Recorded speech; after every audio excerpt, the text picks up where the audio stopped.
Samuel, il fait super beau, il n'y a pas trop de circulation, on est à une bonne heure là, c'est 14h, 15h là sur hier. Moi ce que je te propose, on est juste là. Je te propose c'est que viens dans ma voiture, viens dans la voiture, on va se faire le parcours, on fait un petit alerte-tour du parcours et puis on discutera dans la voiture. Allez ça marche. Les amis, suivez-nous. Donc là on part du village Samuel. Derrière nous c'est le village de... Ouais, on a le village derrière nous et on va se diriger... Alors, là c'est pas le parcours de la course. On n'est pas sur le parcours. Hein.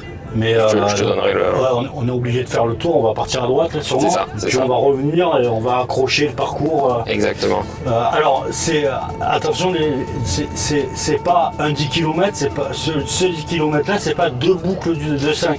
Non. Ce 10 km c'est un vrai 10 km avec un aller-retour, hein, c'est un aller-retour 5 et 5, mais c'est pas 2 km 5 de 4 fois quoi. Exactement, ouais. C'est un parcours qui fait une longue ligne droite aller-retour et le 5 km c'est la même trajectoire qui fait demi-tour avant le 10 km. Et dénivelé, tu m'as dit, c'est quoi? C'est 1 mètre de dénivelé ça? Ouais, en fait on longe la mer tout le long, donc on a, je pense que dans les GPS on va pas à droite. Dans les GPS on regardera, mais tu verras, à chaque fois j'ai 1, 2, 0 et là tu ne même pas parce qu'on longe vraiment le niveau de la mer tout le long du parcours. Donc on est vraiment sur un parcours très propice à faire des performances.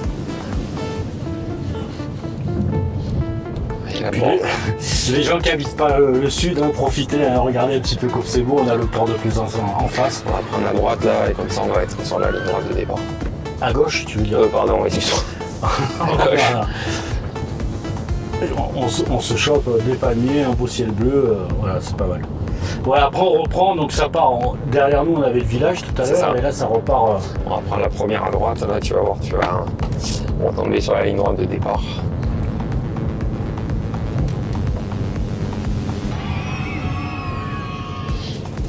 À droite.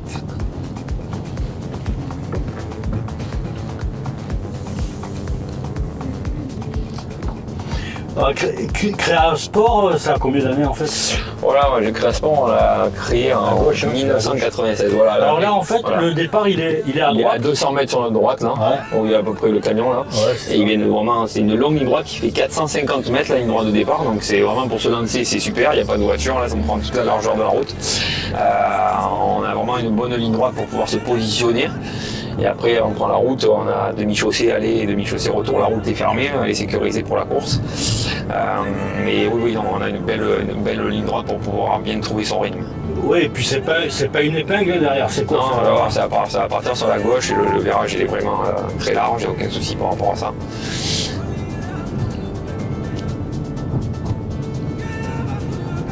On va remonter là-bas.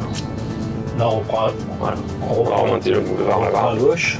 Ouais, c'est même pas un rond-point ça. Non, c'est vraiment là, c'est super large, il n'y a pas de niveau foulé, il n'y a pas de freinage ou quoi que ce soit au plein limite. Voilà, là on va prendre à droite et à partir de là on attaque la ligne droite qui va faire l'aller-retour. Alors pour l'instant c'est un virage en équerre, parce que l'autre ça... c'est celui-là qui est le plus tendu, en sachant qu'on n'a pas la circulation en face. Donc ils sont pas obligés de serrer de suite là, ils ont quand même la largeur pour prendre le virage. La route est fermée. Donc là on est vraiment là, à partir de là on a soit 2,5 km pour la distance du 5 km, soit 5 km en longeant vraiment le bord de mer, en faisant la ligne droite, et le seul virage ça sera le demi-tour. Vous allez voir, c'est sur un rond-point, donc ça se passe vraiment facilement. Donc je reprends, on disait Créa Sport, ça a combien d'années en fait? Pardon, j'ai en 1996, donc j'ai pas calculé, mais ça fait 27 ans, bientôt 28 ans. C'est toi ouais, tout à fait. Ouais, mais on dirait que tu as 20 ans. On dirait, mais ça passe, les années passent. Bon, après on l'a fondé très jeune, on était coureurs et ça nous plaisait d'organiser des événements, donc on avait créé un premier, c'était un run and bike, un vétathlon on appelait ça. Et au fur et à mesure on a organisé une course à l'accro qui s'appelait l'Accro-Rida, qui marchait très bien, 28 minutes 53 le 10 km mesuré. Donc c'était une course urbaine en ville à l'accro, c'est une petite ville à côté de hier. Et c'était déjà 28 minutes 53 pour un parcours qui était qualificatif au championnat de France et une course estivale parce que c'était au mois d'août. Et puis après, on a organisé un peu plus d'événements. Et aujourd'hui, on organise 8 événements dans l'année. C'est vraiment notre. Là, ils courent sur la route. Là, on a sur la route que la route tout le long. En fait, d'un côté l'aller et le retour de l'autre côté. Les coureurs, ils sont pas sur les pistes cyclables. Non, c'est vraiment sur la route. La route est fermée pour vraiment toute la course. Alors, je vais te poser la question du vent. Alors, on est un parcours dans le sud et bord de mer. Donc c'est sûr que si ce jour-là on a tempête, c'est sûr qu'on aura du vent, soit à l'aller, soit au retour, parce qu'on a soit du Mistral, soit du vent d'Est. Mais je vois, il y a un peu de talus quand même, hein. Il y a du talus, il y a des arborés. Ouais, alors c'est vrai qu'on a cette bord de mer où c'est magnifique, mais on appelle ça la première. Pourquoi ? Parce que hier, la municipalité a aménagé tout le bord de mer, on a appelé ça la promenade de hier. Donc nous, on a appelé ça la première. Mais oui, ils ont aménagé. Il y a beaucoup de personnes qui, tous les week-ends, même tous les jours, on en voit là, baladent sur ce bord de mer qui est tout aménagé avec des jeux pour les enfants, avec des bancs pour promener, pour s'arrêter, pour visualiser le paysage. Donc ils arrivent, les coureurs, s'ils ont envie de se choper une qualif sur le 10 ou une qualif sur le 5, parce que même si les championnats de France ont eu lieu pour l'année prochaine, ça sera bon, bien sûr. Ça sera bon pour l'année prochaine. Hein, tout à fait. Donc vous pouvez, là, c'est le rond-point. Là, on est le rond-point pour le demi-tour du 5 km. Voilà, donc vous voyez, c'est bien large, c'est pas un virage à un épingle, et ça repart direct. Donc là, on est sur le demi-tour du 5. Le demi-tour du 5, voilà. D'accord. Oui, donc ils peuvent se choper la qualification. Tout à fait. Ils chopent la qualification pour la saison 2024 déjà.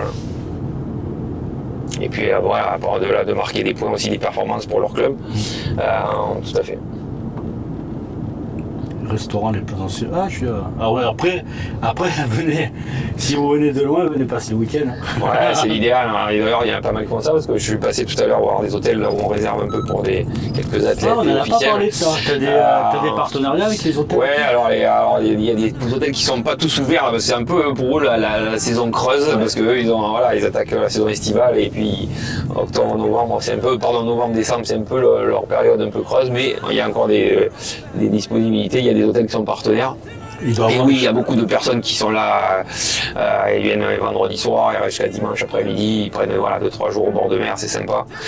Il doit y avoir pas mal de petits, pas que des chambres d'hôtes, des petites locations saisonnières. Il y a de tout, il y a des locations saisonnières, il y a Airbnb, il y a des hôtels.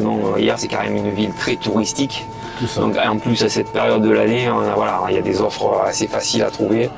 Vous regardez sur tous les sites, en partant même de l'office du tourisme de la métropole, vous allez trouver tous les logements possibles pour rester 2-3 jours sur notre territoire. Donc en fait, on est en train de parler des collectivités là. En fait, on est en train de parler de l'office du tourisme, on est en train de parler de la mairie, on a parlé tout à l'heure du département. C'est vraiment, qu'est-ce que ça apporte économiquement? Moi, je pense que ça apporte beaucoup, mais économiquement, c'est des week-ends essentiels pour tous les commerçants, surtout cette période. C'est une période creuse. C'est une période creuse. Les décembre pour les commerçants, début décembre, après les fêtes de Noël, mais début décembre c'est plutôt creux. En termes d'hébergement aussi, c'est assez souple en ce moment, donc pour eux c'est bien parce que pourquoi? Il y a des gens qui viennent de loin, on a déjà les esprits de Paris, de Clermont-Ferrand, ils sont obligés de rester au moins une nuit, voire 2 nuits sur place. Qui dit 1 ou 2 nuits sur place, retomber sur les hôtelleries, mais aussi sur la restauration, sur les commerces. Ça c'est la retombée, je dirais, économique directe. Nous aussi, on essaie de faire travailler au maximum les entreprises et les commerçants locaux, donc ça leur fait aussi une activité qu'il n'y aurait pas s'il n'y avait pas la course. Et après il y a quand même l'image de la ville qui est... C'est vrai, on passe un pont. On en a vu un. C'est pas le plan de Brooklyn, mais c'est un petit pont. Il n'y a pas de dodane. Non, ça, la course elle est vraiment toute il n'y a pas de dodane. Alors tu vas voir juste au demi-tour là, en passant entre 2 daubains, on peut passer au milieu, parce qu'ils en ont mis 2 pour sécuriser l'abrévus, mais en passant au milieu on ne le touche pas. Mais sinon non, il n'y a pas de dodane sur le parcours. C'est vrai que c'est rare maintenant dans les courses parce que c'est rare, il y a de plus en plus de dodane un peu partout, c'est vrai, tu as raison. Sur les zones industrielles, on voit des fois, c'est vrai que les zones industrielles avec le terre-plein central, souvent c'est des bonnes lignes droites et tout. Ou des chicanes un peu parce qu'ils veulent faire ralentir les voitures. Tout à fait. Là, c'est non, on a vraiment de la chance. Par rapport à ça, si vous êtes en forme, si vous préparez un peu, dans un bon jour, vous claquez votre chrono, j'en suis sûr. Ah, vous voyez, les dénivelés qu'on passe, c'est des box.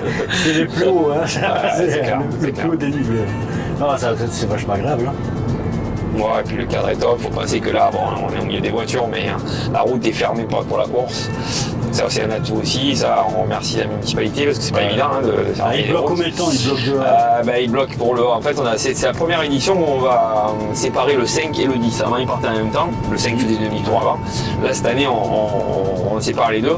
Donc en gros de 9h15 jusqu'à 11h30, à midi moins le quart, on ferme la route quand même. Donc c'est quand même un gros sacrifice entre guillemets pour la municipalité. Mais pour nous, pour les coureurs, ça donne la tranquillité.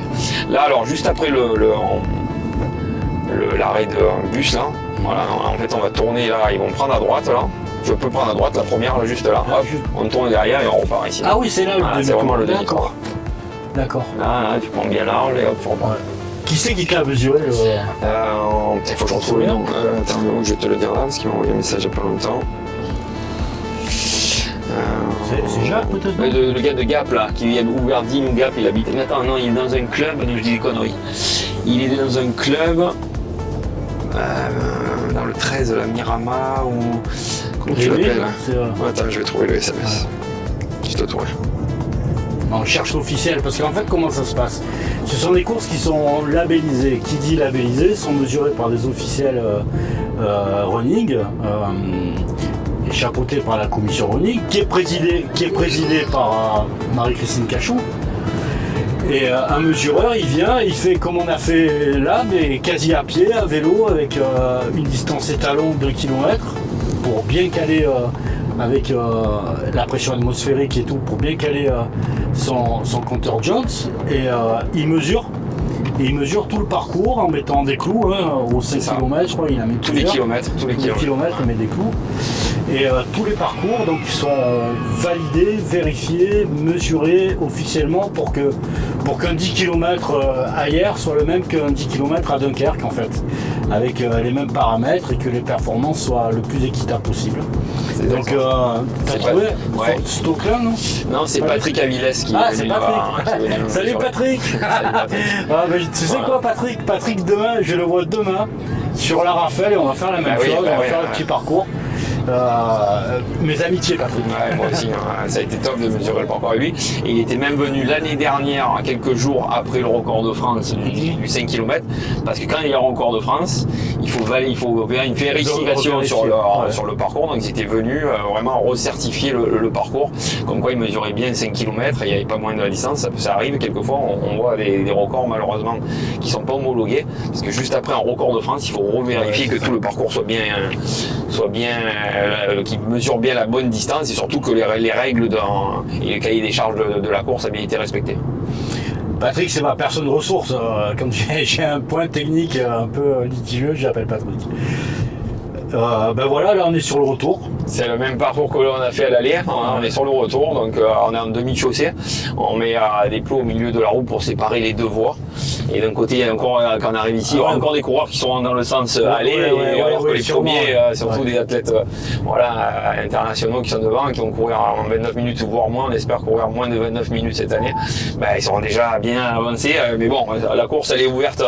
Vraiment, il y a des athlètes de haut niveau et des athlètes qui viennent chercher la performance, mais aussi il y a des gens, des coureurs, j'allais dire loisirs, qui veulent s'étalonner aussi à 50 minutes, 1 heure, 1 heure et quart sur un 10 km pour voir un peu leur progression et voir un peu ce qu'ils valent. Donc c'est ouvert à tout le monde. Donc la chronométrie c'est sur du temps réel, c'est-à-dire que... Tout à fait. On dit ce que c'est le temps réel. Le temps réel en fait c'est la détection du départ, c'est au moment où le coureur passe sur le tapis. Donc il n'y a pas de désavantage si vous êtes dans le ventre du peloton ou en queue ou en tête. C'est du temps réel, c'est-à-dire que le temps de départ est déclenché au moment où vous passez le tapis, pas au coup de pistolet.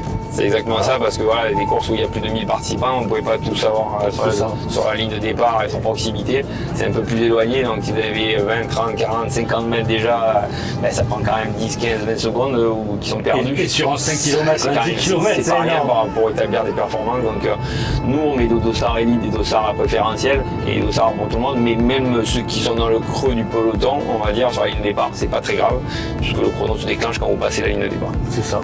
C'est ça. Et là, on voit, ouais, il y a des bonnes batailles, hein. Souvent on les voit, ceux qui sont sur les 10 km. Alors le 5 km, ça prend aussi, c'est exponentiel, hein, depuis qu'ils l'ont créé, là, pas si longtemps que ça. C'est récent, ouais, tout à fait. 3 ans. Ouais. Ça concerne c'est un autre type de public, mais c'est avec des batailles acharnées, quoi. C'est vraiment... moi, je suis soufflé des performances. Bah, tu vois, l'année dernière, ta féminine en 14,57. Ouais, c'est énorme. C'est énorme. C'est juste énorme. Tout à fait.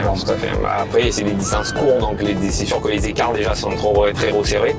On se rapproche plus d'une épreuve qui ressemble au cross que vraiment presque une course sur route. Donc c'est vrai que là, c'est très serré. Et oui, on est en période aussi où les crossman peuvent faire un 5 km, ça leur fait du bien pour attaquer la saison de cross. Les coureurs de 10 km, pareil, on peut le passer aussi dans sa saison de cross parce que c'est pas un semi ou un marathon qui va demander beaucoup de kilométrage. Donc oui, tout à fait. Surtout que ça va démarrer les cross. Ouais, on est en pleine période de les cross. Le 3 à Sisteron, je crois, le 3, il y a un cross en relais, un cross régional en relais. Ok. Ensuite, c'est fin janvier, 21. Ouais, les départementaux après en janvier, certainement. 21, c'est le quart de finale régional et début février, le 11 février, je crois, c'est la demi-finale. Alors, demi-finale à Fosse et le quart de finale à Serres. C'est toujours des grands moments de cross, des grands moments, des grands rendez-vous. Les crosses, alors on parle de cross parce que toi tu as quand même organisé un championnat européen de cross il y a combien d'années de ça? En 2015, donc ça passe vite, ça fait déjà 8 ans. Au mois de décembre 2015, donc il y a exactement 8 ans, on a organisé les championnats d'Europe de cross donc à hier sur l'hippodrome. C'était vraiment un bel événement, on a pris vraiment beaucoup de plaisir à organiser ça. On arrive sur la fin. Et là on va arriver dans le dernier kilomètre là, de la course. On rentre sur le pont là et c'est vraiment l'emballage final en général. Ah ouais, c'est quelque chose, un championnat d'Europe. Et il était sur l'hippodrome, je rappelle que l'hippodrome était juste à côté. C'est juste à côté du port, hein, ça touche le port. Donc on était vraiment à proximité, on avait mixé un parcours assez plat sur l'hippodrome en rajoutant des buts, plus une belle pinède dans cet hippodrome, on avait rajouté des buts, des virages, des troncs d'arbres à sauter. C'était un superbe parcours et un très bon souvenir. Très formateur, hein, j'imagine. À gauche. Ouais, bien sûr. À gauche de suite, là? Ouais, tout à fait. C'est le même virage qu'on a pris à l'aller. Et là, on va retourner par le même chemin pour arriver sur la ligne droite d'arrivée. Qui fait aussi 450 mètres. Donc à l'aller, on est content parce qu'on arrive à bien prendre son rythme et à bien se positionner. Au retour, elle est quand même longue, la ligne droite. Donc nous, on va prendre à droite là parce que c'est censé interdire en face. Mais ça fait une longue ligne droite de 450 mètres, tout droit. Vraiment sur le quai principal, contre les bateaux. Et vous arrivez sur cette grande ligne d'arrivée. Et ben voilà, ils ont quoi? Ça va être c'est les fusées. Alors, c'est bien pour ceux qui leur manque une course ou un truc comme ça, ou qui ont une performance un petit peu moindre dans leurs 4 courses qui est prise en compte sur le challenge, pour que ils viennent finir sur une course facile, je dirais, très plate, pour récolter des points sur le challenge de la Ligue. Et il est championnat départemental, le 5 et le 10, les deux? Non, que le 5 km c'est le championnat départemental, et le 10 km non, il est juste classant et qualifiant, mais oui, tout à fait, en 5 km c'est le championnat du Var du 5 km. D'accord. Bon ben merci Samuel pour la petite balade, en tous les cas. Merci à toi. Et puis on verra ce que ça donne. Je vais voir ce que ça donne.